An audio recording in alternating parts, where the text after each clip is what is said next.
Pampa Debates. Oferecimento GBOX, Previdência e Seguro de Pessoas. A proteção certa para a sua família. Unimed Porto Alegre. Cuidar de você. Esse é o plano. Biscoitos Zezé. Carinho que vem de família. Banrisac Digital. Dinheiro na mão, sem cartão. E Sescop RS. Cooperativismo. A grande força do Rio Grande. Estamos iniciando mais um Pampa Debates. Pampa Debates especialíssimo hoje. Temos um grupo de gremistas aqui de primeira qualidade, hein, doutor Paulo de Argolho Mendes? É verdade, eu vim de azul aqui, para não deixar dúvida. Para começar, pelo cidadão ao seu lado. O senhor conhece ele? Sim. Podemos apresentar, focalizar o presidente do Grêmio, o Porto-Alegrense, Romildo Ouça. Uma honra estar aqui. Honra é nossa tê-lo aqui, presidente. Estamos lhe convidando faz tempo, né? Não, mas sempre surge a oportunidade. Não deixa para depois. O senhor já é meio nascido do programa, né? É. Só fica muito longe de uma participação de outros. A última vez foi na praia. Constante. Foi na praia. Foi. Lá na sede campestre de Atlântida. Foi exatamente lá que nós fizemos o programa. Foi ótimo. E aí, presidente, como é que está a sua vida no tricolor porto-alegrense? Altos e baixos, mas agora estamos em alta. Futebol é isso, é um organograma de altos e baixos. Mas o Grêmio agora parece que vai se estabilizar. O time precisa exatamente disso. Temos plantel, temos time, temos condições de fazer enfrentamentos com qualquer outro clube brasileiro e sul-americano aí. Acho que se o Grêmio estabilizar o time, criar uma condição de um padrão de jogo, nós vamos disputar todos os campeonatos que temos pela frente. Essa é a minha impressão. Tá certo. E hoje temos ainda, joga o Botafogo pela Libertadores. Né? Joga o Botafogo. O Flamengo caiu ontem. Pois é, como são as coisas, né? Ninguém imaginava que o Flamengo fosse cair. Mas e caiu no último minuto no jogo do adversário, né? No mas jogo do olha, Atlético. o São Lourenço lá é um adversário difícil. Nós tivemos ano passado jogando lá, né, César? Nós estávamos lá. O Grêmio perdia até o finalzinho, o Lincoln descobriu um golzinho no final. 46 aos 46 do segundo tempo empatamos o jogo. Lá é uma partida... Mas é um time abençoado. Também, é o time do Papa, né? É o time abençoado. Meu caro Denir Sequim, dormir contigo e amanhecer contigo. Tu vê que coisa incrível. Eu acho que é bom explicar isso, porque não teria nenhum problema, né? Como diria o Temer, na nossa idade, dúvidas no ar. Não é na idade. O Rio Grande me conhece, sabe, né? Tá bem. Mas é bom começar de manhã cedo fazendo reunião e terminar. Não, fizemos a reunião ontem à noite, hoje outra pela manhã. E agora estamos aqui. Um horário bom de fazer reunião à noite, né? Aqui no programa é uma coisa agradável e com muita alegria que a gente está aqui. O que será que estão tramando, hein? Chega. O presidente, reunião de lobo... Na minha terra diz assim, algo ai. Reunião de lobo, reunião de lobo, matança de cordeiros. Isso Mas o presidente Palodoni chamava o César Pacheco de Blue. E tu tá mais blue do que nunca, Pacheco. Por quê? Teu cabelo tá azulado. O cabelo é normal, natural, né? Desde os 35 anos eu tenho cabelo branco. Por que ele te chamava de Blue? Não era pelo cabelo, era os olhos. Os olhos. Nem era ele, era a cunhada dele, que era amiga nossa, a Lise, que quando nós íamos ao Uruguai, a gente visitava muito. Tu vê um homem que tinha esse nível de carinho contigo, tu briga com ele, Pacheco? Não briguei com o presidente Palodoni, acho que quem brigou comigo foi ele, eu não briguei com ele. Também tu foi fazer oposição pro homem, tio? Não, são tu quer que ele situações, fique né? bem contigo? Paulo Sérgio, nós estamos... o país tem esse problema certo, vem discutir problema de política do Grêmio. Mas não é política, é 20 anos atrás. É questão pessoal. Mas por que tu fosse concorrer contra ele? Tem uma série de histórias. Um dia nós vamos falar sobre isso. Então tá. Vou te convocar para o programa. Não vou falar nas vaquinhas hoje, para começar com um bom humor no programa, nessa tragédia brasileira toda. Mas por falar em tragédia, como é que está encarando as delações... Tu queres que eu fale das vaquinhas? Eu falo. Não. Tu aguenta? Não. Tu aguenta? Não, eu não aguento. Então tá. Te confesso Ótimo. que eu não aguento. Tá bem. Ótimo. As vaquinhas até aguentariam, não aguentariam os boizinhos estouro. Não. Sim. Tem uns aspas para ti, mas vamos lá. O seguinte, a política, falando agora rigorosamente em sério, os agentes políticos estão doentes, né? E a nação se ressente disso. O Brasil vive um momento parecido com o que a Itália já viveu no passado. O país continua no seu desenvolvimento econômico, nas suas atividades, como não poderia deixar de ser, e o meu temor é que essa sucessão de denúncias subsistentes, assim, pelo menos é o que nos consta, né? eles acabem por impermeabilizar a sensibilidade das pessoas e as pessoas passem a achar isso um procedimento normal. Não é normal. A política é a solução para os problemas brasileiros, mas os agentes políticos estão doentes e há uma política viciada, de uma proliferação muito grande de partidos, de um sistema político complicado, que é o presidencialismo, que mais uma vez faz água, mais uma vez é uma fonte de impasses, de trancamentos, não é? Então, isso precisa mudar rapidamente, porque para que esse país que trabalha, independentemente das crises, continue se desenvolvendo, precisa de agentes políticos. Mas como é que muda rapidamente? Tu acha que pode mudar rapidamente com o Temer na presidência da República? Não, eu acho que não é uma questão de Temer. Eu acho que a história nos ensina que o pior caminho que um país pode seguir é seguir caminhos fora da Constituição. Então, se a Constituição prevê procedimentos para afastar presidentes, sejam eles procedimentos cruéis, como é um procedimento de impeachment, eles devem acontecer. Se a previsão é que assuma o presidente da Câmara, que assuma o presidente da Câmara. Se há um ritual para que o parlamento escolha o presidente para o mandato tampão, siga-se esse caminho. O que eu não posso avalizar, na minha consciência de cidadão e de advogado, é soluções que desbordem da Constituição. Intervenções militares, bolivarianismo, soluções mirabolantes, tipo constituinte exclusiva, tipo eleições diretas, porque não é o que prevê a Constituição. Já para botar porque tudo é uma manobra. Então eu acho que fora do caminho da Constituição não há solução, porque afastar-se da Constituição é um caminho fácil. Difícil é retornar a ela, é sempre muito traumático. Então, eu espero que o Brasil saiba, num momento tão difícil, seguir aquela Constituição que foi votada, cheia de imperfeições, mas é ela que tem que nos conduzir e nos guiar. Agora, Celso, tu que é os homens da Polícia Federal, só para... muitas vezes a gente condena a estabilidade aí do funcionalismo público. E hoje eu percebi o seguinte, se não tivesse estabilidade a Polícia Federal, o Ministério Público, o próprio Judiciário, imagina que situação nós viveremos no país. É esta estabilidade que deu a própria estabilidade para as pessoas tomarem atitudes drásticas, enérgicas e que vão fazer a limpeza do país nesse processo de Lava Jato. Com certeza, Paulo Sérgio. Uma das coisas assim que nós devemos ressaltar é que não houve vazamento nenhum, né? Não tem aqui, porque normalmente há interesses de ambos os lados, né? Não, vazamento, tanto é que prenderam o procurador. Depois, federal. Não houve vazamento antes. Eu sou do tempo que quando eu trabalhei na polícia, tu ia fazer uma operação, tu chegava no local, a pessoa já estava sabendo. Hoje tu vê que há um grupo de trabalho onde envolve-se muita gente trabalhando no mesmo sentido e consegue que não haja o vazamento antes da operação ser formada, ser feita em si, né? Porque até a operação ser feita tem um planejamento, tem seleção de pessoas, tem que falar com juízes, tem que falar com os procuradores e envolve muitas pessoas. E é difícil, o segredo entre duas pessoas é muito grande. E nesse sentido, onde envolve política, envolve até amor partidário, não pensa também que dentro da Polícia Federal não tem gente que tem lá seu lado político, cada um tem a sua forma. Um é A, B, outro é C.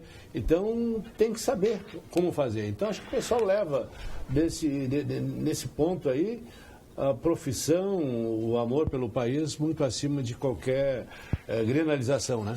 E Denir, tu que és do PMDB e está vendo teus correligionários aí envolvidos nesse processo todo, até pessoas que eram confiáveis, né? Até pouco tempo atrás. Correligionários e conterrâneos, porque são todos partidos. A diferença é que tem uma turma que tem claque e fã-clube de ladrão. Eu não tenho. Eu acho que ladrão é ladrão em qualquer lugar. Não tem ladrão escolhido, ladrão que possa ser, de estimação. Eu não tenho. Então, eu acho que tem que passar limpo. Mas quanto ao vazamento, César, não sei se você lembra dessa senhora publicitária, que é a mulher do Santana, teve vazamento. A presidente Dilma informou a ela que o casal estava doente. Ou seja, o casal vai ser preso. Então, teve vazamento, não sei se é do Judiciário, do Ministério Público, alguém vazou para a presidente, segundo a senhora essa, foi o ministro Zé Eduardo Cardoso, que passou para a presidente, que passou para o casal. Mas são 40 da fases, verdade, né? quando eles estavam chegando São no 40 Brasil, fases, chegou o avião no Brasil, 2 dias antes. que eles receberam a mensagem. Ela disse que foi avisado 2 dias antes pelo aquele e-mail que fizeram lá dentro do Palácio do Planalto. Foi o que eu vi. Mas 40 fases, talvez uma ou outra possa haver. O senhor ia falar, doutor Argolo, eu queria botar essa ala da direita aqui. Não, perfeito. Eu ia dizer que concordo plenamente com ele. Eu acho que só tem uma saída, que é obedecer à Constituição. E ia dizer que em medicina a gente chamaria isso que está acontecendo de subentrante. Né? Quer dizer, não termina um escândalo, já começou o outro. Tá? Às vezes acontece isso com a epilepsia. Né? A gente tem uma crise convulsiva, cai em sono profundo, antes de sair da crise convulsiva, faz outra crise convulsiva, entra em sono profundo, faz outra crise. E nós estamos vivendo essa situação subentrante aí nos escândalos. Quer dizer, ainda não terminou um escândalo, já está surgindo outro, não terminou aquele, já está surgindo outro. Mas concordo com ele. Ele e o Nestor Rein. Com o Nestor, claro. Sim, claro. Com o Nestor.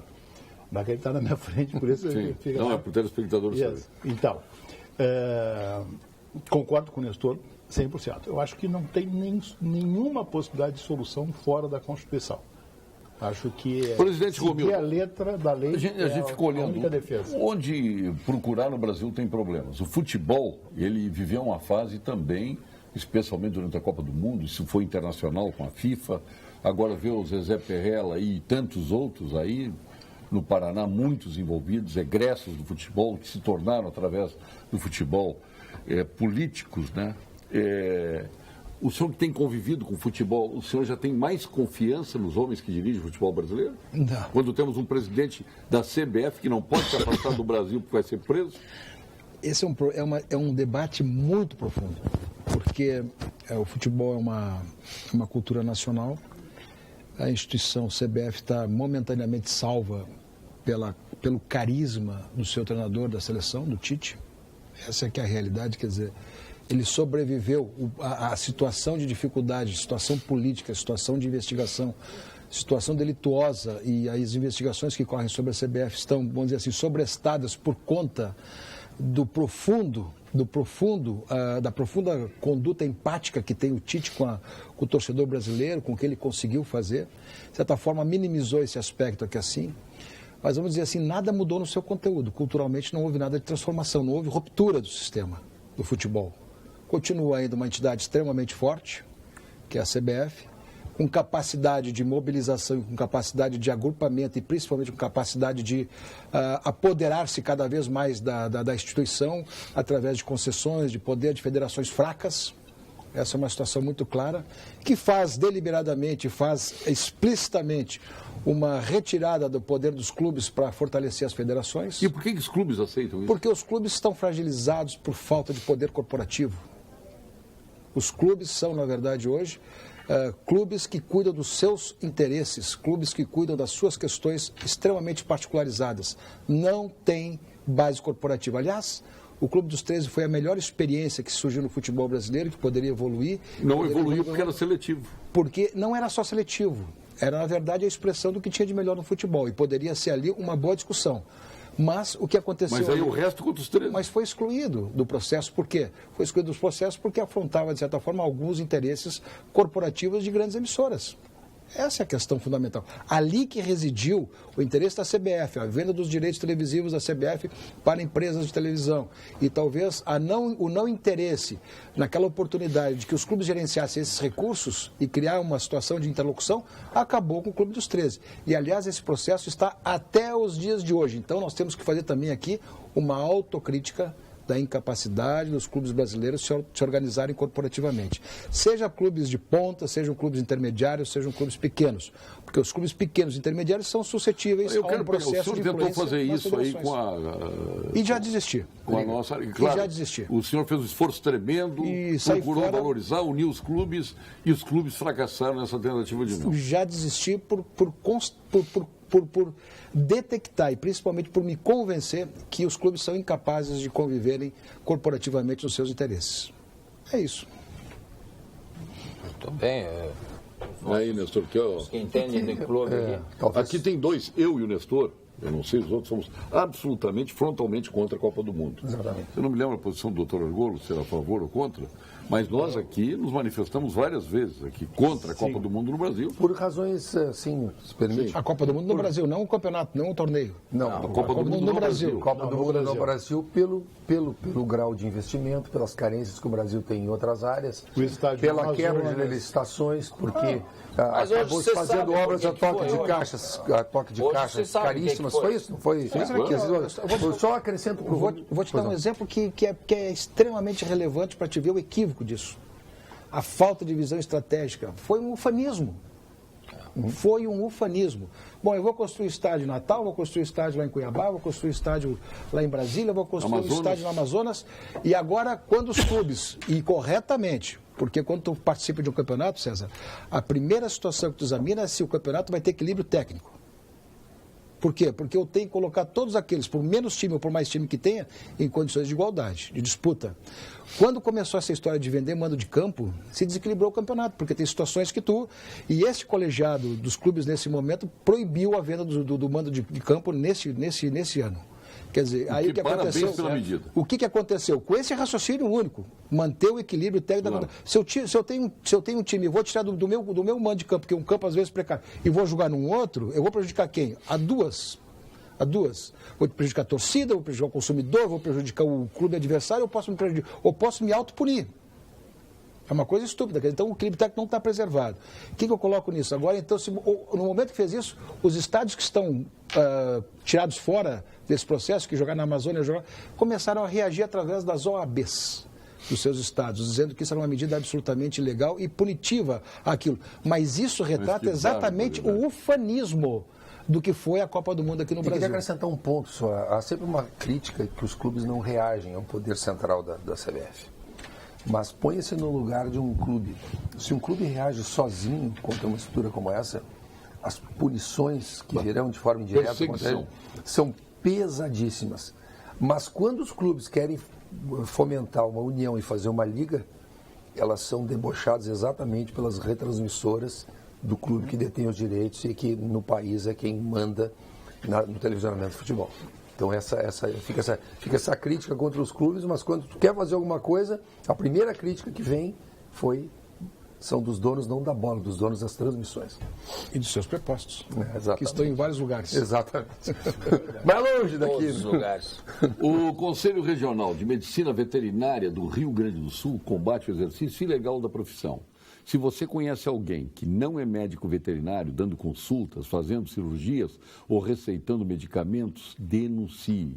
Só um profissional formado e habilitado pode atender seus animais com segurança e cuidado. O resto é charlatanismo que agride o bem-estar dos animais e a saúde pública. Conselho Regional de Medicina Veterinária do Rio Grande do Sul, responsabilidade e cuidado com a vida. Vamos agora com a mensagem do nosso Conselho Regional de Engenharia e Agronomia do Rio Grande do Sul, o CREA-RS. CREA-RS, em foco. A gestão 2015-2017 do Conselho Regional de Engenharia e Agronomia do Rio Grande do Sul, o CREA-RS, tem como objetivo principal a valorização e defesa da área tecnológica. Nossa atuação visa melhorar as condições de trabalho e de fiscalização do exercício profissional. O CREA do Rio Grande do Sul participará ativamente no debate de temas que envolvem a área tecnológica e a infraestrutura do Estado e da sociedade. São os profissionais registrados no Conselho que possuem a expertise e o conhecimento técnico necessário para encontrar as melhores soluções, compatibilizando investimentos e qualidade. CREA-RS, valorização e defesa da área tecnológica.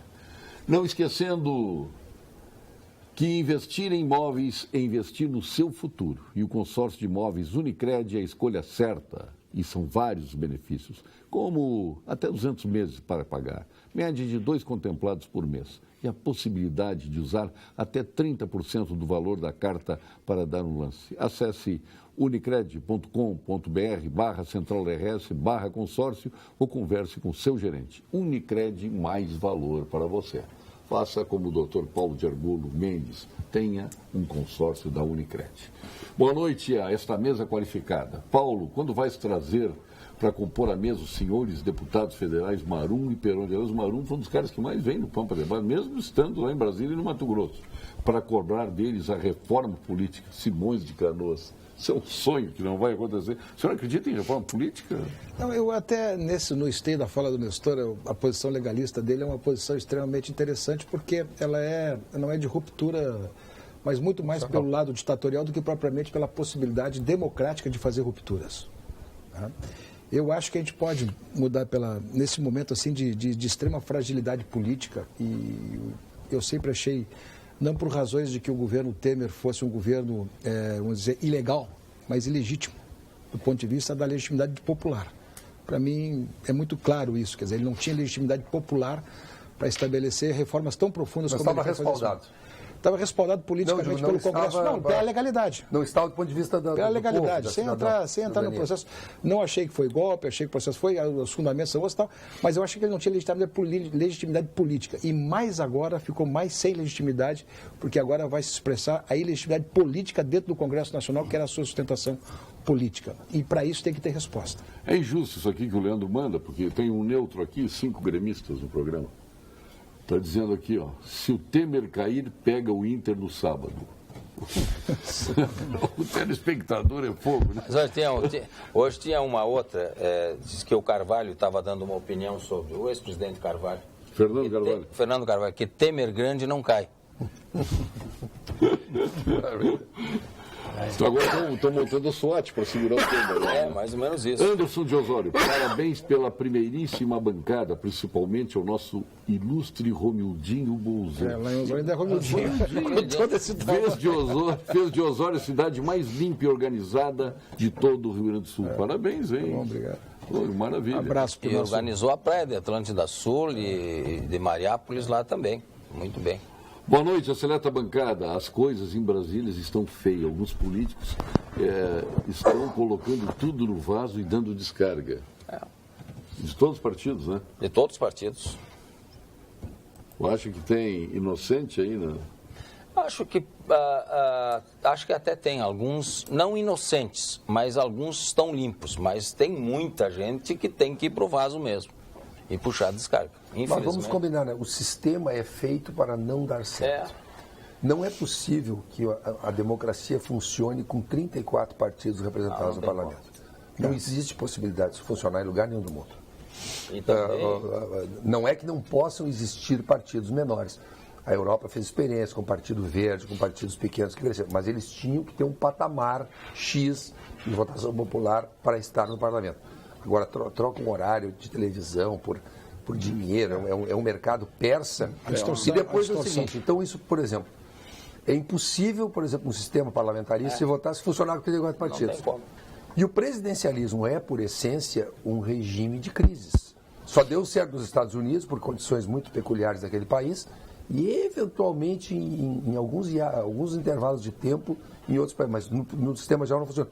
Só que o problema é que não funciona no presidencialismo e também não vai funcionar no parlamentarismo. Então nós estamos numa enrascada que precisa de uma reforma. Agora vocês acham o seguinte, se o Supremo resolvesse fazer um acordão, vamos extinguir todos os partidos políticos, vamos propor a estas pessoas que estão com delações, banir da vida pública, tá? De uma forma que assinasse um acordo, claro que isso não seria constitucional, a não ser por um acordo, e dar indulto a elas, pagando aquilo que devem pela corrupção praticada. Isso já não seria um grande serviço prestado à nação? Começar a vida nova com partidos, com pessoas isentas de culpabilidade ou ao menos de ameaças de culpa? É um grande momento para fazer uma grande transição política no país. Um grande momento. Poderá ser do sistema de governo, poderá ser da cultura de fazer, poderá ser da limitação dos partidos, colocá-los com muito mais dificuldade de sobrevivência. Essa história de tu vulgarizar os partidos, eu acho que absolutamente não cabe mais na democracia brasileira. O Brasil não suportaria mais do que 4, 5, 6 tendências políticas representadas em partidos políticos. Era suficiente, no meu entendimento. E partido, para ter legitimidade, tem que ter representatividade. Essa história de tu montar um partido simplesmente para ocupar descontentes de um momento político, ou então abrigar uma espécie de fluxo de políticos porque não estão mais contentes aqui, ou criar espaço para eles transitarem numa outra situação sem consistência ideológica, isso não faz sentido mais na política brasileira. Eu acho que esse momento é de transformação. Por isso que eu advogo nesse momento aqui assim uma ruptura pela eleição direta. Eu acho Mas poderia o Supremo tomar uma atitude dessa, fazer uma Não, isso é emenda constitucional. Não, cria uma ruptura, galera. Vamos fazer assim, vamos fazer uma reforma política, vamos criar uma condição nova de partidos, fizemos uma transição para isso, fizemos uma eleição com os partidos que estão aí, mas quem não sobreviver, automaticamente... Seria uma eleição geral, presidente. Uma eleição geral. Mas tirando fora quem está na Lava Jato. Bom, isso é uma questão de regulamentação da eleição. Porque senão não porque no primeiro momento essa depuração não acontece rapidamente, tu sabe disso? Não tem como depurar rapidamente. Eu estou em campo discordante de tudo isso por uma razão muito simples. Porque se nós fizermos uma eleição direta agora, vai ter esse benefício que é enorme, que é o benefício da legitimidade de quem se elege. Mas vai ser uma eleição que vai transcorrer dentro do mesmo dos vícios das eleições anteriores. Vão continuar os velhos cabos eleitorais, este é o pior risco. Tu tens as razão. velhas compras de votos, os velhos currais eleitorais de regiões aí do país que nós conhecemos. Porque então, o povo não reage contra. Eu não vejo como construir uma situação de uma eleição sadia. Por isso que eu não agora acho que queria fazer um comentário sobre a questão dos pequenos. Tem razão. A questão dos pequenos partidos, que no passado, quando a única maneira de se comunicar com a população era através da mídia convencional, era ter espaço no jornal, ou no rádio, ou na TV, então tinha a preocupação de que um partido pequeno, não tendo espaço na TV, jamais se tornaria um grande partido. Hoje nós vivemos uma época da internet, não precisa mais ter espaço na TV, nem no jornal, nem nada. As pessoas vão para a rua, como em 2013, se coordenando através da internet. Então, os pequenos partidos podem crescer. Temos um exemplo bem grande, Partido Novo, aí, a meninada se elegeu exatamente, vereador e quase bateu na trave, mais um ou dois, né? E trabalharam só com a internet e uma meninada são filhos de redes, boa noite, só nos falta conseguirmos eleger um Papa brasileiro para posteriormente praticar o impeachment deste. Ser brasileiro atualmente vergonhoso, é lamentável dizer isso, o Marcelo está falando. Esse é um sentimento muito triste do povo brasileiro, né? Todo mundo insatisfeito. Decepção, né? Decepção total. Mas o Brasil, as manhãs continuam lindas, o Rio de Janeiro está lá, as pessoas trabalham, quer dizer, a nossa decepção tem que ser direcionada para o que nós falamos, não é nem para a política. Para a mudança. É para os agentes políticos que conduzem uma situação como essa. Muito clara do seguinte, mas não vamos também... tudo isso que está acontecendo, com toda esta gente desta qualidade que está aí, a estrutura democrática está de pé. Os poderes estão de pé. As instituições estão funcionando. As instituições estão funcionando. A democracia não está abalada. E pode transformar por dentro. As pessoas estão sob suspeita ou comprovadamente cometendo ilícitos, os indivíduos. O arcabouço democrático se mantém absolutamente sólido. E isso é a grande virtude que eu acho e a grande vantagem que nós temos nesse momento. O funcionamento das instituições. Concordo plenamente. E apesar de tudo isso, elas estão no meio de um vendaval e estão ali firmes, sobrevivendo, rígidas, sólidas e saudáveis. E pode se aperfeiçoar por dentro. Exatamente. Pode se aperfeiçoar por dentro. É isso que tem que acontecer nesse momento. E, doutor Haroldo, a gente fica assim, ficamos contentes. Eu acho que não tem um brasileiro decente que não esteja contente com essa política que estão fazendo da Lava Jato aí, né? Estão descobrindo esses problemas todos. Mas, ao mesmo tempo que esse Joesley da JBS fez essa delação premiada, que eu acho que vale, até hoje para alguns partidos não valia, mas eu acho que ela vale sempre, né? Dessa forma aí. Tudo bem, todo mundo aplaudiu, o país parou de ontem para hoje.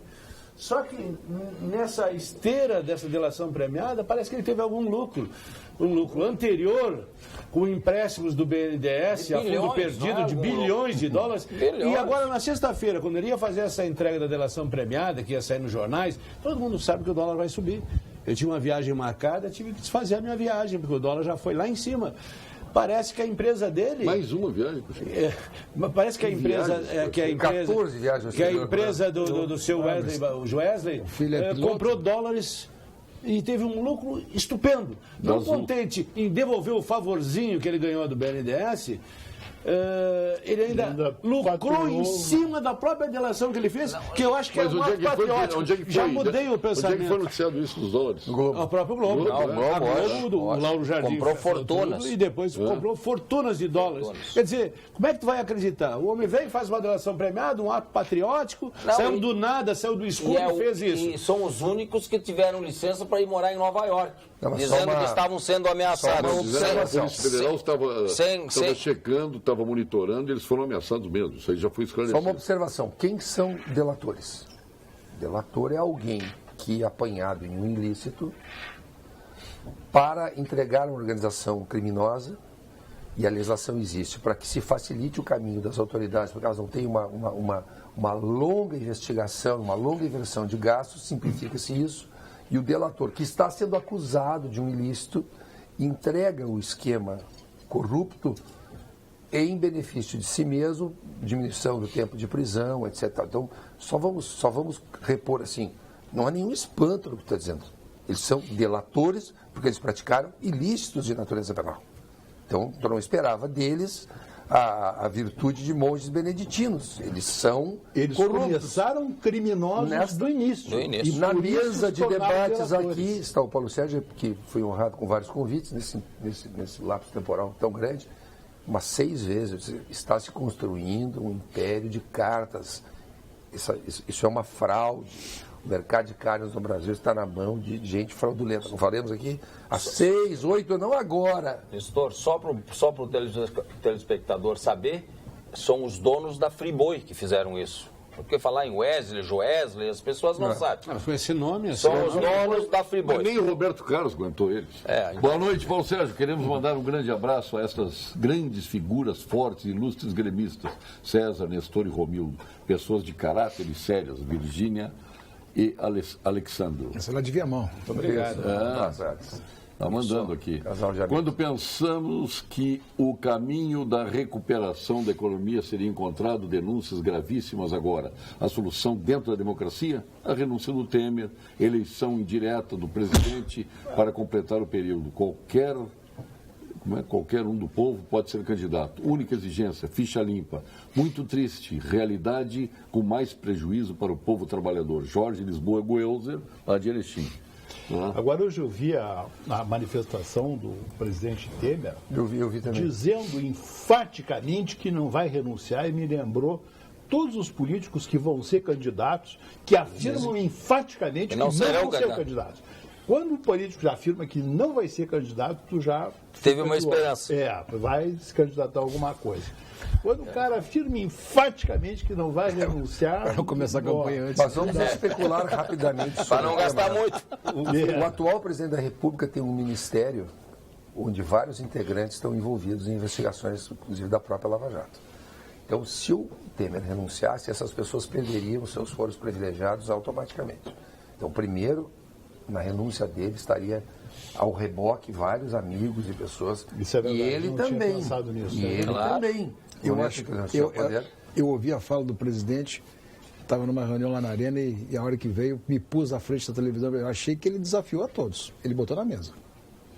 Seja porque não sei o que vem depois. Mas ele botou na mesa, botou. De 5, na mão 7. Claro, pode ser um blefão. Não, mas a versão. Mas vamos ver como é que vai ser o áudio. Não, mas a versão que circula, que o presidente fará, e diz o seguinte: olha, veio uma pessoa aqui, me falou que estava ajudando uma pessoa que conviveu comigo partidariamente, está ajudando essa pessoa. Eu digo, ajude. Foi isso que ele disse. Mas foi isso que ele disse. Mas não disse com milhões. Não estou entrando no mérito, estou falando só para referir o que o Romildo falou, ele está muito convicto, ele vai defender. Nós usamos bombacha, mas tudo depende. Vamos julgar o áudio quando surgir. Se surgir o áudio nessa noite, deve surgir. Convivemos com protestos, quebra-quebra, baderna explícita, não aguentamos mais. Ninguém pensa em quem quer a paz. Eu nunca votei na esquerda, mas tirar o Temer só piora. Aliás, vocês estão todos de azul marinho e ficam bem com seus cabelos brancos. A Carla está dizendo aqui, né? Ainda mais tu que está de cabelo azul. Eu gostaria que ele renunciasse, acho que se evitaria muitas... Eu gostaria de ter mais cabelos brancos. Hã? Vai ficar Eu sagrando. gostaria de ter mais cabelos brancos, uma pena que sejam poucos já. Paulo Sérgio, boa noite. Estou aqui em Camaquã assistindo o programa, por sinal, ótimo programa. Estou parabenizando o presidente do meu Grêmio, Dr. Romildo Bolzan Júnior, pelo puxão de orelhas que dizem que foi dado lá no vestiário. Rumo ao tri. Nelson Pires, Dr. Romildo Bolzan Júnior, meu ídolo. Tá, O ídolo é por minha conta, ele é meu ídolo. Tá bom. Ficou a impressão de que foi um puxão de orelha. Não, olha aqui, não existe num ambiente de futebol, criar um clima de constrangimento. Na verdade, o processo é como qualquer outro processo da natureza humana. Ou se convence ou não se convence. Tu faz um diálogo, tu coloca as coisas numa conversa que às vezes não é exatamente a mesma linguagem do treinador, mas é uma outra linguagem que tem a visão do clube, a visão da sociedade, a visão de como os torcedores te olham e tudo mais. E foi isso que nós conversamos. Entendeu? Mas jamais foi no sentido punitivo, de cobrança, foi no sentido de convencer que o momento do mês, que o Grêmio ia enfrentar no mês de maio, era uma coisa muito mais importante, porque nós poderíamos estar fora, começar mal o Campeonato Brasileiro, começar mal, finalizar mal essa fase da Libertadores e também cair da Copa do Brasil. E por incrível que pareça, todo mundo joga no mesmo time. Farei uma comparação futebolística. O trato com a comunidade futebolística é mais ou menos como o cara que bate falta. Não é força, é jeito. É jeito, claro. Eu queria corroborar. É como tu fala. Paulo Sérgio, eu queria corroborar com o presidente Romildo aí, nós trabalhamos juntos lá 1 ano e meio, dentro do vestiário. O presidente é uma pessoa sempre presente e todo grupo de funcionários, jogadores, funcionários do nível baixo até o nível mais alto, gostam do presidente. O presidente sabe chegar, o presidente é uma pessoa afável, ele tem um carinho muito grande pelas pessoas que circundam o futebol ali, que trabalham com ele. E, nesse sentido, ele sempre foi muito justo. Eu gostaria de dizer que eu vi uma entrevista do Renato após isso aí, que teve gente em Porto Alegre que falou que eu vi também. De orelha. Renato foi muito bem. Renato é um menino que eu conheço ele desde 80. Se foi para puxar as orelhas, tinha todo o direito de fazer isso. E ele foi assim, foi super... é empregado do clube, esse é um ídolo, mas foi super gentil com o presidente e com todos os diretores que trabalham dentro do Grêmio. Então, parabéns, presidente. Isso aí não é novidade para mim, que trabalhamos junto, né? E eu tenho certeza que o senhor conversou da mesma forma que nós conversamos lá. Deu certo que fazer. Você sabe que a maior preocupação que aconteceu depois, quer dizer, houve a nossa reunião, foi comissão técnica de jogadores, direção do clube, presidência do clube, e depois houve uma entrevista para expor isso. E a coisa que mais me preocupou de tudo isso, sabe o que foi? Ao terminar a entrevista coletiva, alguns interpretaram que aquilo foi exatamente um puxão de orelha, que aquilo foi uma cobrança do grupo. Não foi. Porque se sai essa versão, que o presidente do clube sai de uma reunião com os jogadores e vai depois, logo em seguida, fazer uma entrevista e vai dizer coisas que não foram ditas dentro do vestiário, ou criar esse clima de cobrança que não correspondeu à verdade daquilo, isto sim é um ambiente de completo estrago no vestiário. E não houve isso. Então, a nossa preocupação logo em seguida, quando surgiu essa versão, foi exatamente dizer, não houve isso. E aí já mobilizamos a todos para esclarecer exatamente que o ambiente era de absoluta fala de convencimento de propósitos. Reafirmar propósitos, que era a coisa mais importante que tínhamos que fazer naquele momento, porque o marco é 0. Bom, passou esse primeiro tempo, agora vamos para o resto. Vamos agora ao momento do engenheiro aqui no Pampa Debates.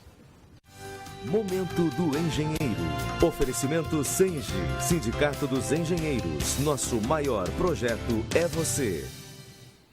O Sindicato dos Engenheiros alerta, em meio à gigantesca crise ética, moral, política e econômica, agravada ainda mais pelo quadro de penúria das finanças públicas, o debate sobre o presente e o futuro da engenharia brasileira não pode ser evitado. Ao completar 75 anos de fundação, o Senge defende que a engenharia é a solução para superar o momento atual. É preciso investir fortemente em educação, pesquisa e tecnologia, visando o desenvolvimento com justiça social. Assim, o Senge convida os profissionais que venham fazer parte deste propósito. Associem-se, faça o Senge ser ainda mais forte do que é, aproveitando também os diversos serviços, vantagens e benefícios exclusivos, como o plano de saúde, desconto em universidades, programa de qualificação, entre outros. Sindicato dos Engenheiros, nosso maior projeto é você. E agora o quadro Saúde com o nosso querido Gilberto Schwartzman, nosso PhD em oncologia, titular do Clínicas, do Ernesto, sócio fundador do Instituto Oncológico Kaplan, mais jovem membro da Academia Brasileira de Medicina, vice da Rio Grandense e atual presidente da Bienal do Mercosul. Doutor Gilberto. Boa noite, eu sou o professor Gilberto Schwartzman, sou oncologista. Os pacientes com câncer não devem perder a esperança na ciência. Há avanços impressionantes e novos tratamentos imunológicos revolucionários. Eu vou dar um exemplo aos senhores. Por décadas, se sonha com formas de utilizar o sistema imunológico no combate ao câncer. Isso faz sentido, pois se o nosso sistema de defesa foi feito para nos defender de agressões, por que não utilizá-lo contra o câncer? Um estudo recente, incluindo mais de 900 pacientes, e que foi apresentado no Congresso Europeu de Oncologia, revelou que pacientes com melanoma maligno de alto risco, que é um câncer de pele, ou seja, tumores com alta chance de que a doença possa voltar após a cirurgia, tiveram uma redução impressionante no risco de falha com o uso de imunoterapia.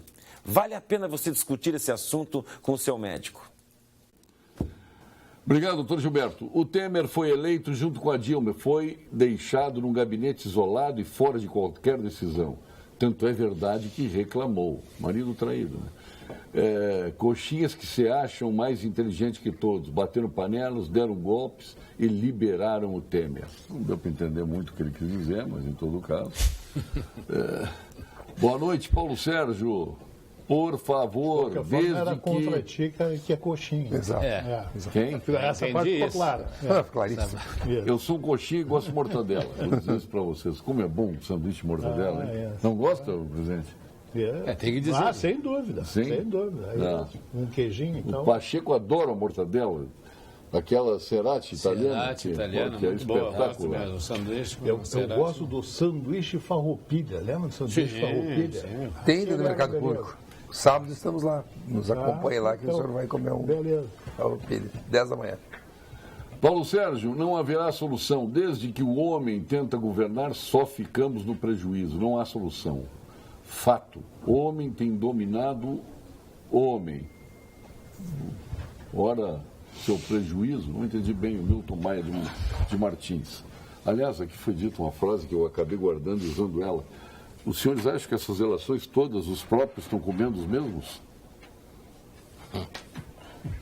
Os próprios estão comendo os mesmos. Segundo, essa frase pode ser verdadeira, né? Segundo, todos que estavam envolvidos nessa corrupção, agora um está entregando o outro. Estão se devorando. Dentro de casa, Como é que dentro dos chamava blocos, né? Como é que chamava isso nosso tempo de guri? Suruba. Como é que chamava o delator? Não, isso aí não. Dedão. Dedo duro. Dedo duro. Era dedo duro. Agora virou o quê? Colaboração premiada. Não é nem delação Agora premiada. estão chamando Palocci de dedo duro, não sei porquê. Estão com medo. Falaram italiano. O Mantega também está nessa delação. Sim, só se fala do Temer, irmão. O Mantega, a Dilma, todo mundo. Ele é uma arrasa quarteirão. Os próprios estão comendo os próprios estão comendo os mesmos. É a mãe de todas as bombas. É a mãe de os caras que eram do fim do mundo, não, tenha mais uma. A mãe de todas as bombas vai ficar por último, é o Lula. Já pensou se o Lula faz relação premiada? E onde é que pararíamos, hein? Agora não tem mais desculpa que é perseguição. Aí vão prender até o cara. Não, se o Lula faz relação premiada, vão prender até o Corinthians. Presidente? Até o estádio. Mas já está, né? Isso já está no ar. Isso já está por aí. O Santos já está enrolado nesse negócio do estádio. Eu não quero botar para vocês aqui. O Odebrecht já se carregou de fazer. Todo mundo elogiou a presidente Dilma, eu fui um dos que elogiei, porque ela mandou Andrade Gutierrez fazer o Beira-Rio. Eu não sabia o preço disso. Ela mandou, não vou colocar para gremistas aí, mas hoje a gente entende por que mandou, né? É isso. Já estava incluído. Estão mandando mensagens aqui do Antônio Carlos Magalhães, do Sarney, do Maluf, chamando todos de amadores. Agora, Paulo Sérgio, ninguém respeita a fila no Brasil, né? Parece que o Oeste vai preso antes do Lula. Ninguém respeita a fila. Impressionante. Está furando a fila, né? Está furando a fila, né? Que o Lula estão reservando, vai ser o último. Vai ser o último. Povo brasileiro, com tanto dinheiro público distribuído ao rodo, não estaria na hora de fazermos valer a República Federativa dos Estados Brasileiros? Desta forma, o dinheiro arrecadado ficaria 70% em casa, 20% no Estado e 10% na União. Que tal inverter? Quem é que mandou isso aqui? O César Montinho de Alegrete. É o César sonho, Montinho. né? Mas esse rompimento da federação no Brasil foi uma coisa que todos aplaudiram. Hein? Já. Não dá para esquecer isso. Mas tem que se rever o Pacto Federativo, sem dúvida. Sem dúvida. Isso aí. Porque deu errado, né, o que fizeram. Né? Centralização dos impostos em Brasília. Não é possível. O Delfim Neto disse que tinha que crescer o bolo para depois dividir. Estão comendo o bolo. Agora essa questão, só num lado. a questão política mudou algumas coisas. Por exemplo, a gente usava assim, muito a expressão, o Pacheco gosta, a grenalização, né? Há muito mais lógica e muito mais respeito nos debates sobre futebol que sobre política. Eu saí dos grupos de discussões de política porque não é uma coisa racional, é uma coisa de fé. Eu sou do Moro, eu sou do Lula, eu sou do Aécio. Então, mas se eu sou do cara, o juiz não erra, o outro não tem argumento. Então não adianta discutir. Então, pai, para que eu vou entrar numa discussão que eu só vou me desgastar, Isso aí é uma questão de fé. Boa noite a todos. Paulo Sérgio, onde estão aqueles deputados que estavam na posse do Temer, igual a papagaio de pirata? Estão todos sumidos. Ainda tem um deputado gaúcho aqui do PP que ficou estaqueado do lado do Temer, né? Estaqueado, meu amigo. Lá na fronteira. Nosso amigo. Ele é de 2 irmãos, ficou estaqueado. Sim. E aqui é deputado estadual, que foi para lá, conseguiu uma vaguinha do lado do Temer. É um bom deputado. Bom deputado, posições firmes, tem um futuro brilhante. Destaqueado, Paulo Sérgio, eles passaram a ficar se corpeando. Presidente, agora a pergunta que não quer calar e que o senhor deve, a cada participação de programas mais longos, vão lhe perguntar, e a Arena? Bom, o doutor Nestor está aqui, é o nosso vice-jurídico do clube. Nem o Nestor conseguiu. Nem o Nestor conseguiu. Não, o Grêmio deu uma espécie assim de retirada estratégica da negociação. O Grêmio suspendeu suas assessorias, tanto jurídica como econômica, e o Grêmio deu para os seus interlocutores, que são todos os bancos que fazem parte do processo, tem que se resolver, a própria OAS, a Caragones, que representa a Caixa Econômica Federal. O Grêmio deu também, de certa forma, um tempo para o Ministério Público equacionar a questão do termo de ajustamento de conduta do entorno. E esse prazo vai, possivelmente, até logo em seguida, aqui, até o mês de maio, início de junho, para ver se nós temos uma solução. Quer dizer, o Grêmio era o impulsionador de todas as tentativas de solução, cansou e espera que os outros agentes façam isso. Ajudou esse processo? Ajudou. O Banco do Estado automaticamente fez a sua proposta de aceite da estruturação financeira. O Banco do Brasil agilizou o seu processo de decisão, mas falta ajustar o entorno da Arena. Enquanto isso não for resolvido, não tem possibilidade de finalizar a transação. Mas, presidente, as coisas aqui, hoje eu estava lembrando lá no almoço, a Copa do Mundo não iria sair porque não retiraram, como é lá, os entulhos do Beira-Rio. Né? Nós estávamos falando isso hoje de manhã na reunião. Os entulhos não saíram lá. Os entulhos estão lá, colocaram um asfaltinho em cima e estão lá os entulhos. E a Copa do Mundo saiu. Quer dizer, eu até acho que sairia a Copa do Mundo sem reformar os estádios. Né? No entanto, foram bilhões gastos aí em reformas e construção de estádios novos, enfim. E eu acho que nesse aspecto aí, e aqui se elogia o presidente Paulo Odoni, eu reconheço a coragem que ele teve em construir a Arena, embora não concordasse com a construção da Arena, preferiria uma reforma do Estádio Olímpico, né? Mas fez a Arena, foi um desafio, acreditou nisso e terminou o estádio. Agora, veja a responsabilidade civil de quem tem uma Arena, como tem aqui em Porto Alegre, como tem o Beira-Rio, por não ajeitar o entorno para valorizar o investimento privado. Mas o entorno está contratado. O investimento da Arena é um investimento privado. Tu sabe, Paulo Sérgio, a construção disso não é tão simples. Numa área degradada. Não, tu está perfeito. Foi reformada. Tu tá com o teu raciocínio, ele está perfeito do ponto de vista de quem olha de fora. Mas isso tudo é uma contratação, está tudo contratualizado. Quer dizer, quando se fez o termo de ajustamento, ali se elencou uma série de obras que deveriam acontecer. Se elencou quem eram os responsáveis pela execução de cada obra. E ali se estabeleceu um cronograma, inclusive de prazo. O que finalizou isso? Com a quebra da OAS, isso aí acabou. A incapacidade financeira que ficou por consequência de tudo isso não vai ser realizada. Nesse momento, o que está faltando é sensibilidade para repactuar.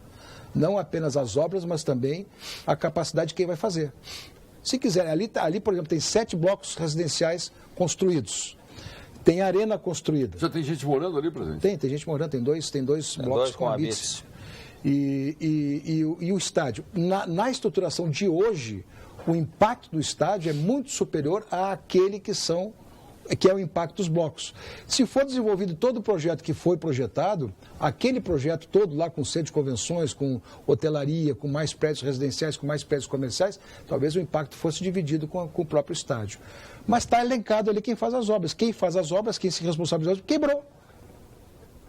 Então, o município quebrou. O município não teria a responsabilidade de fazer as contas partidas, ele estava mais ou menos determinado já, só faria a voluntários e fez.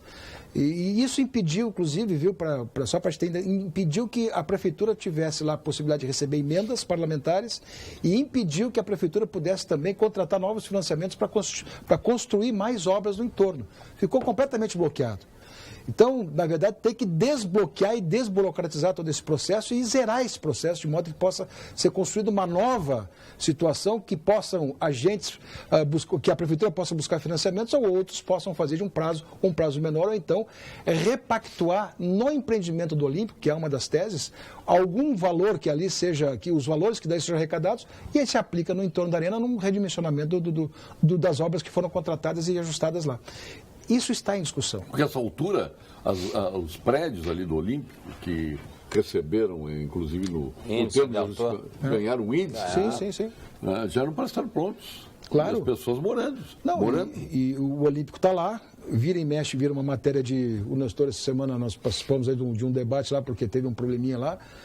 O que acontece? Para nós é um constrangimento ver o estado daquele prédio. É bom que já tivesse demolido. Evidente, para nós é um constrangimento. Por quê? Porque aquele prédio está sob a responsabilidade do Grêmio. Ele não tem nenhuma utilidade, não tem nenhum uso, não tem nenhuma atividade lá dentro. Ali simplesmente o Grêmio mantém uma guarda patrimonial. Por quê? Porque por conta do imbróglio jurídico não foi possível ainda transmitir nem a OAS transmitir a arena para o Grêmio, assim como o Grêmio não quis, não foi fazer, porque eles não implementaram a sua condição, o Grêmio transmitiu o Olímpico para quem comprou. A famosa troca de chaves, né, presidente? Vamos fazer a famosa troca de chaves. Então nós estamos, não é tão simples assim, do ponto de vista jurídico. Não é tão simples assim. Nós vamos, possivelmente a estruturação dos bancos ficará pronta e nós não vamos ter resolvido com o Ministério Público. E a esse momento é necessário talvez aqui que o Ministério Público tenha uma sensibilidade maior para rediscutir esse assunto e abra a discussão para, você que é vereador, para tentar viabilizar isso lá. Eu ficaria muito... Qual é a vereadora? Sofia Cavedon. Eu ficaria muito... Sofia Cavedon, né? Eu ficaria muito contemplado, viu? Se ocupou de denunciar para o Ministério Público foi a Sofia Cavedon. Eu ficaria muito contemplado se fizesse o empreendedor a obra da J. Renner e fizesse a obra da Boésio que levasse até a 116 lá na Nogueibal. Criaria um sistema viário muito mais eficiente.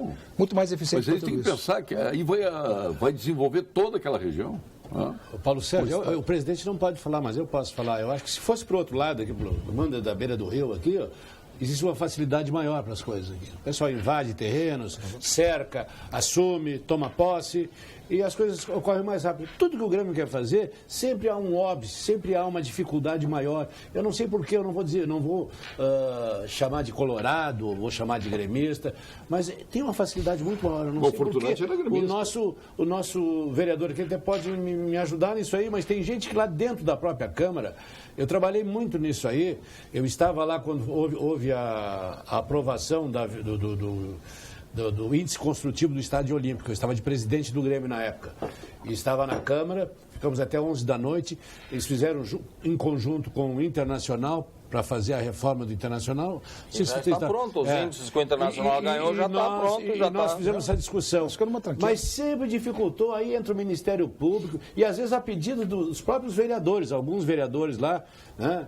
É uma dificuldade, eu não sei por que essa má vontade. Vamos agora ao ponto final, com Gimo, FCDL e a nossa Aqui Comércio. Ponto final. Oferecimento Produtos Gimo. Qualidade comprovada. FCDL apresenta Que Comércio, o maior e mais completo programa de qualificação e gestão de empresas. Denilson Sequim, já que ele te provocou aqui, vamos começar contigo, ponto final. Mas vou falar dos meus colegas pequenos empresários e dos médios também. No momento que nós estávamos, o Brasil inteiro, pensando que estava numa recuperação, pensando que já se podia investir mais para dar mais alguns empregos. Os que estavam desempregados começavam a ganhar esperança de arrumar emprego, porque se noticiou nessa semana, 60 mil novos empregos. As pequenas empresas nem chegam a anunciar e nem entram nessas estatísticas, mas se notava que estava melhorando. As empresas que já quase quebraram, as que sobreviveram estavam esperando contribuir com mais empregos, pagar mais impostos, crescer um pouquinho mais, estão paralisados, atônitos com esses acontecimentos de Brasília, da política, que não é política partidária só. A política da sonegação, a política do jeitinho, como esse JBS aí do Friboi, ganharam, tomaram conta do BNDES. E hoje o Brasil todos pagam. E eles dois estão lá em Nova York, sem tornozeleira, sem nada, e com a Friboi muito grande no mundo todo. E nós, empresários, pequenos empresários, médios empresários, muitas vezes quebrando por não conseguir um pequeno empréstimo, nem do BNDES, que é juros subsidiado. Não se consegue de nenhum banco, porque faltam garantias. Culpa ao povo que os políticos são eleitos por ele, e o povo traduz o que pensa através dos políticos. Isto é uma ova. O partido bota 3 pitbull e o povo escolhe o menos mal, o Moacir de Erechim. Seu ponto final. Eu vou falar uma frase aqui que o deputado Tiririca dizia assim: pior que está, não fica. Ficou pior, está pior, cada vez pior. Não, mas eu tenho aqui o meu amigo João Padeiro, faz uma reclamação muito grande sempre das ciclovias, né? Nós temos que dar já ser engenheiro, tem um patrocinador aqui do sindicato. Olha, eu queria parabenizar o engenheiro que fez a ciclovia na José de Alencar, aquela que vem ali da Érico Veríssimo. Quando chega em frente ao Mãe de Deus, tem os táxis, a ciclovia faz a volta e fica uma pista. Aquela ali é sensacional. Ali tem que ganhar um prêmio, o engenheiro que fez isso. Não foi engenheiro. E outra coisa, isso olha aqui, não é engenheiro. Não, bom, é engenheiro de estrada, de trânsito. Não é engenheiro. Por exemplo, o nosso ex-presidente da PTC não era engenheiro. O Capelari? Tomou muito pau. Nossa. Não era engenheiro. Só para te dizer o seguinte. Errado, hein? E o comércio aqui, os pequenos empresários, fechou uma pizzaria estão abandonadas muito grande. A tinta já pagou. A pizzaria Belino Deus fechou a semana passada, aquela pizzaria grande de 2 andares em frente ao Tirol, fechou porque ninguém vai, não tem estacionamento, o movimento... Passa meia bicicleta por dia ali, não é nenhuma bicicleta, é meia bicicleta por dia. Eu não entendo por que o poder público botou dinheiro, gastou, usou iniciativa privada, aquela parceria para fazer aquilo ali. Ciclovia é politicamente correto. Então vamos fazer olha, bem em frente ao Menino Deus, vai lá olhar em frente ao Mãe de Deus. Não, aquilo ali é fantástico. Na Bolívia, em La Paz, tem um problema desse com o estádio lá, e o promotor das varas ambientais, o procurador, teve que apagar o Facebook dele, que torcia para um time do acordo, lá na Bolívia. Na Bolívia. Bom, o estádio olímpico, a nós que somos gremistas, nos dói ver uma casa. Seria mais ou menos como tu vender uma casa que tu morou, que tu passou a tua infância, tua vida, tuas alegrias, teus sofrimentos, ver ela se deteriorar aos poucos. Esse é o sentimento que nós temos quando vemos o Olímpico. Nós estamos impossibilitados de fazer algo que mude essa situação, mas nós não estamos impossibilitados de fazer o que estamos fazendo. Nós temos uma equipe de guardas, de vigilância no Estádio Olímpico, e quero dizer o seguinte: o entorno do Olímpico e o Olímpico é mais seguro que o Parque da Redenção. Para a população ficar bem tranquila. É mais seguro que o Parque da Redenção. Pela segurança privada. Pela segurança que estabelecemos lá. Agora nos dói. Mignon da Zezé para ti. Esse sabor o que é esse aí? Sabor calabresa. Sabor queijo. Sabor churrasco. Sabor galeto. Isso é para assistir o jogo do Botafogo hoje. E sabor original. Isso tudo para ti da Zezé. Poxa vida. E não é o Zezé Perrelli, é o Zezé lá de Pelotas. Muito obrigado ao Zezé. Também aí o teu jeton, o seu César. Muito obrigado. Nestor Fernando. Muito obrigado. Todo mundo tem 2 nomes aqui. Dr. Paulo de Argolo Mendes. Que não tem 2 nomes. Eu queria fazer um apelo às pessoas, de modo geral, para que se vacinem. Nós estamos vendo progredir o tempo aí e estamos abaixo do esperado na vacinação. E lembrar os médicos que, embora o sindicato funcione nos dias de semana, das 7 da manhã às 9 da noite, nos fins de semana, sábado e domingo, das 8 da manhã às 6 da tarde, por determinação lá, pelo mecanismo da Secretaria de Saúde, a vacinação dos nossos associados no sindicato, com estacionamento próprio e tudo, é de segunda a sexta, das 9 às 4h30. E tem vaga, tem disponibilidade, não tem fila e é muito importante que todos se vacinem. Então, vamos levar aqui, por bom comportamento, seu Zezé, para a gente fosse bem no programa, tá? Não me interrompesse, falasse o suficiente. Presidente Romildo Bolzan, seu ponto final. Eu quero mandar um abraço a toda a nação tricolor e te presentear com uma camiseta do Grêmio, que faz uma homenagem ao teu programa, porque a nação tricolor tem nesse programa aqui uma grande audiência, uma grande representatividade. Que maravilha. Fica aqui, e olha, com Pampa Debates aqui. Obrigado, presidente. Eu vou ficar em pé aqui para agradecer. Olha aqui, ó. Ele é isento, isso aqui para vocês verem com quem estão lidando, ó. Pampa Debates. Tá? 10, né? 10. Show de bola. Pampa Debates 10. No canal 4, né? Ou no 504. Pode escolher agora no. Mas 10 é o valor do programa, não Mas pode fazer o seu ponto final. Que maravilha, presidente. Muito obrigado aí. Eu quero deixar para a torcida gremista um grande abraço, deixar para a torcida gremista uma expectativa, uma esperança de que nós estamos fazendo tudo para esse ano conseguir mais um título para valorizar mais o futebol gaúcho. Estamos disputando 3 campeonatos importantes e pode saber que nós vamos, mais uma vez, fazer a glória do Rio Grande do Sul com um campeonato importante. Chora, Pacheco, gremista recalcado. É simples, o Inter é mais competente para resolver seus problemas. Não coloca a culpa nos outros. O André te mandou dizer aqui. Paulo Sérgio, permite uma frase só. Sim. Que tu já registraste no programa, registrar o nosso pesar pelo falecimento da Maria do Carmo Telecheira. Gorda, nossa querida amiga. Do Pedrinho, e também falecimento do casal do Dr. Jorge Gross, da sua esposa, aqui no quilômetro 336. Aqui foi uma semana de infausto, triste para nós, que pessoas tão queridas e que só fizeram coisas boas para a sociedade tenham desaparecido de forma tão trágica para a nossa convivência. Foi uma semana triste.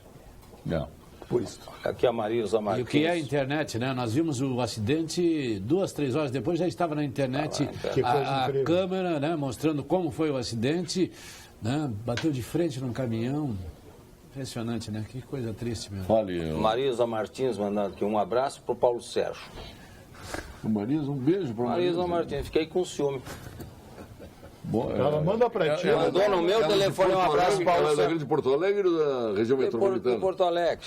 Vai sair, ela é muito vai sair o livro, vai ser o Sindicato Rural de Porto Alegre. Sequinho, vai ser o livro da tua vida, de Latin Lover a passador de recados de moças para o Paulo Sérgio.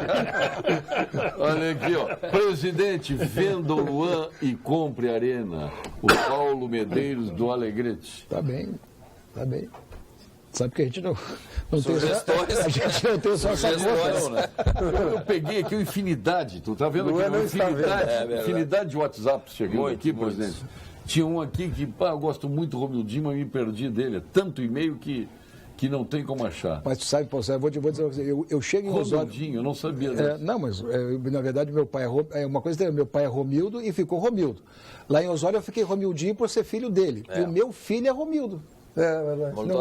Não chamo de Romildinho, é Romildo. Fiquei Romildinho só eu. E Romildão não tem? Romildão depois, com o tempo, acabaram dizendo Romildão era o pai, o Romildinho e tal.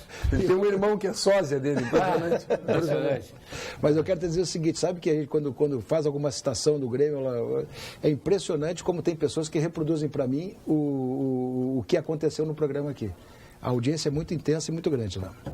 Especialmente quando esses gremistas ilustres aqui estão presentes no programa, né? O Blue... O Blue é aquele papagaio lá do filme do Rio, né? O pessoal... Blue não é Red. Paulo Sérgio vai para mim e diz Blue. Aliás, eu quero saber se tu ligou o presidente Odoni no aniversário dele. É o mesmo dia do aniversário do presidente. Eu sei. Eu não liguei para o senhor, presidente. Ligou. Liguei para ele. E ligou para o Doni também. Claro que eu liguei. O Duda também faz o mesmo dia. A pergunta que você fez para o... Ele não respondeu. Eu também não vou responder, porque eu não tenho procuração dele. Obrigado, Nestor Rei, pela sua presença. Obrigado, César Pacheco. Falo sério. Obrigado, e Denise. A gente trabalha aqui com assuntos sérios, mas também tem que levar com bom humor, senão ninguém resiste, né, presidente? É verdade. Paulo de Argulo, você não contou nenhuma boazinha hoje, né? Não, pois acabei me distraindo aqui, estava tão animado o programa. Estava emocionado com o presidente. Fica devendo, nenhuma frase, nada para... Nada. Hoje, pela primeira vez, ele não veio com as suas frases. Presidente, o senhor muito nos orgulhou com a sua presença, obrigado pela camisa, pela homenagem ao programa, né? Fica a homenagem para todos, né? Eu, como neutro, né, vou poder usar com absoluta tranquilidade. Não tenho nenhum problema em usar neutro, né? Muito neutro. O programa estava indo bem. Fica com ciúme. Eu fico com ciúme, mas... Tu e o Vianney Carlet, que tu defendeu esse dia que eu malhei ele. Não, Vianney, eu não sei se tem time. Baita no Colorado. Trabalhou comigo lá na... Doente colorado. Vou repetir novamente. Cada vez fica mais velho e mais colorado. Ele é de Viamão, não é Tamoio lá o time? Não, ele é de uma cidade... Bom, Muito obrigado. Vamos assim, encerrando o Pampa Debates, prometendo retornar amanhã. E vem aí ela, a Vera Armando. Até amanhã.